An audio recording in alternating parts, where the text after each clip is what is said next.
जय श्री कृष्ण प्रिय मित्रों, आप सभी का फिर से स्वागत करता हूं हमारे चैनल युगर्चना में। मित्रों, आज का यह वीडियो बहुत ही रोचक होने वाला है, तो वीडियो में अंत तक बने रहिए दोस्तों। एक समय की बात है, दो शेर थे, एक जवान और एक बूढ़ा। दोनों में बहुत अच्छी दोस्ती थी। दोनों में एक दिन कुछ गलतफहमी हो गई, दोनों एक दूसरे के दुश्मन हो गए। एक दिन बूढ़े शेर को 25-30 कुत्तों ने घेर लिया और काटना शुरू कर दिया, और तब वहां वो जवान शेर आया और ऐसा दहाड़ा कि सारे कुत्ते वहां से भाग गए और जवान शेर वहां से चला गया। ये सब देख रहे दूसरे शेर ने जवान शेर से पूछा कि तुम एक दूसरे से बात भी नहीं करते हो तो उसे बचाया क्यों? तब जवान शेर ने कहा, आपस में नाराजगी भले ही हो, लेकिन समाज में ऐसी कमजोरी नहीं होनी चाहिए कि कुत्ते भी उसका फायदा उठा ले। मीठा हर तरह से नुकसानदायक होता है, चाहे वह मिठाई हो या मीठा बतियाने वाले लोग। तीखा या कड़वा व्यक्ति हमेशा सही होता है। थोड़ी देर बुरा जरूर लगता है, लेकिन परिणाम सुखद होता है। उन लोगों से हमेशा बचिए जो सामने आपकी तारीफ और पीठ पीछे चुगली करते हैं।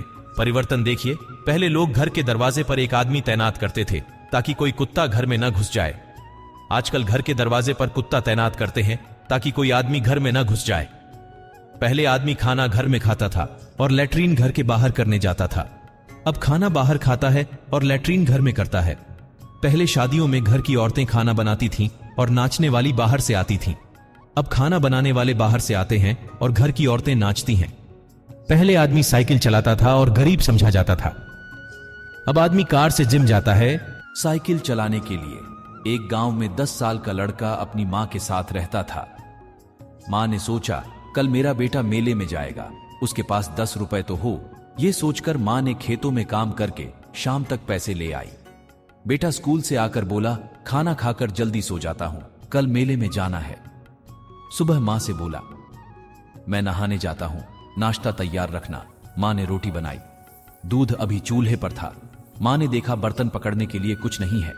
उसने गर्म पतीला हाथ से उठा लिया। मां का हाथ जल गया। बेटे ने गर्दन झुकाकर दूध रोटी खाई और मेले में चला गया। शाम को घर आया तो मां ने पूछा, मेले में क्या देखा? 10 रुपए का कुछ खाया कि नहीं? बेटा बोला, मां आंखें बंद कर, तेरे लिए कुछ लाया हूं। मां ने आंखें बंद की तो बेटे ने उसके हाथ में गर्म बर्तन उठाने के लिए लाई, साड़सी रख दी। अब मां तेरे हाथ नहीं जलेंगे। मां की आंखों से आंसू बहने लगे। दोस्तों, मां के चरणों में स्वर्ग है, कभी उसे दुखी मत करो। सब कुछ मिल जाता है पर मां दोबारा नहीं मिलती। एक बच्चा रोज अपने दादाजी को सायंकालीन पूजा करते देखता था। बच्चा भी उनकी इस पूजा को देखकर अंदर से स्वयं इस अनुष्ठान को पूर्ण करने की इच्छा रखता था, किंतु दादाजी की उपस्थिति उसे अवसर नहीं देती थी। एक दिन दादाजी को शाम को आने में विलंब हुआ। इस अवसर का लाभ लेते हुए बच्चे ने समय पर पूजा प्रारंभ कर दी। जब दादाजी आए तो दीवार के पीछे से बच्चे की पूजा देख रहे थे। बच्चा बहुत सारी अगरबत्ती एवं अन्य सभी सामग्री का अनुष्ठान में यथाविधि प्रयोग करता है और फिर अपनी प्रार्थना में कहता है, भगवान जी प्रणाम, आप मेरे दादाजी को स्वस्थ रखना और दादी के घुटनों के दर्द को ठीक कर देना, क्योंकि दादा दादी को कुछ हो गया तो मुझे चॉकलेट कौन देगा।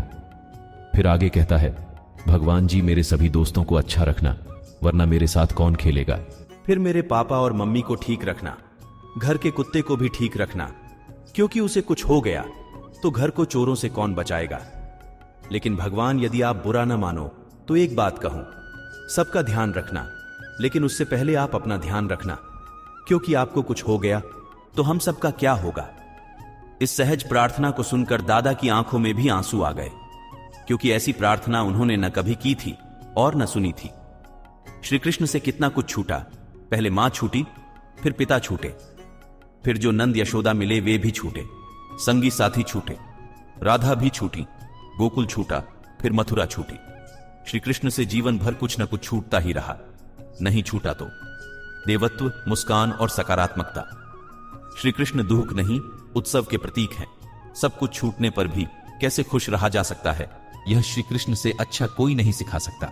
इसलिए हमेशा खुश रहें, सदा मुस्कुराते रहें, परिवार के साथ औरों को भी हंसाते रहें, व्यस्त रहें। रावण जब मृत्युशैया पर था तो उसने श्री राम से एक बहुत ही अच्छी बात कही कि मैं तुमसे हर मामले में बड़ा हूं, उम्र में, बुद्धि में, बल में। मेरा कुटुंब भी तुमसे बड़ा है, मेरी लकां सोने की है, धन दौलत में भी मेरा राज्य भी तुमसे बड़ा है। इन सब के बाद भी मैं हार गया। जानते हो क्यों? क्योंकि तुम्हारा भाई तुम्हारे साथ था और मेरा भाई मेरे खिलाफ था। अंदरूनी एकता बनाए रखो, क्योंकि किसी भी पेड़ के कटने का किस्सा ना होता अगर कुल्हाड़ी के पीछे लकड़ी का हिस्सा ना होता। कामयाबी कभी बड़ी नहीं होती, पाने वाले हमेशा बड़े होते हैं। दरार कभी बड़ी नहीं होती, भरने वाले हमेशा बड़े होते हैं। इतिहास के हर पन्ने पर लिखा है, दोस्ती कभी बड़े नहीं होती, निभाने वाले हमेशा बड़े होते हैं। पके हुए फल की 3 पहचान होती है। एक तो वह नर्म हो जाता है, दूसरा वह मीठा हो जाता है और तीसरा उसका रंग बदल जाता है। इसी तरह से अच्छे परिपक्व व्यक्ति की भी 3 पहचान होती है।